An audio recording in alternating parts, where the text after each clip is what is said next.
Let's take a moment and check out the subwoofer controls on Pioneer's AVH-X2800BS.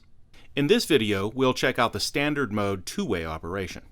For more information about setting up your subwoofer output, check out the video called Understanding Standard Mode Two-Way or Network Mode Three-Way Setup. So from any of my sources, I'm going to touch the gears here, and we're going to go down to the speaker, and we're going to scroll along until we find our subwoofer. Right now the subwoofer is turned on. Here I can choose to switch the subwoofer output on or off. And if we look a little further down here, you can see my subwoofer settings are grayed out right now. If I touch the subwoofer and turn it on, the subwoofer settings become available to me again. Let's touch the subwoofer settings next.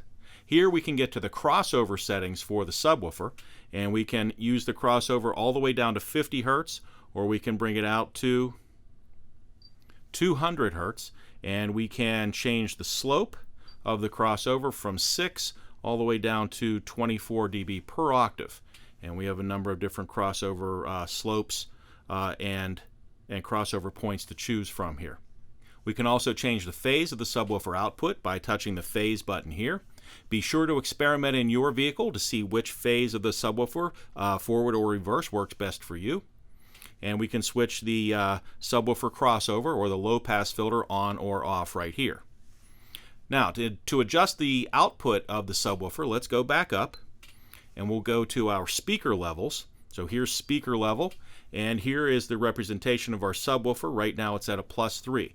So we can make the subwoofer output a little lower or a little higher as compared to the other speakers. So I regularly adjust my subwoofer output, and so I want to set that up as one of my favorites. So I'm going to go back up here and get my, let's see, here's my speaker level where we found that subwoofer output, and I'm going to make that one of my favorites, put a star there. Now when I check my favorites list, there's speaker level. It makes it very easy to get to my subwoofer output and make that adjustment.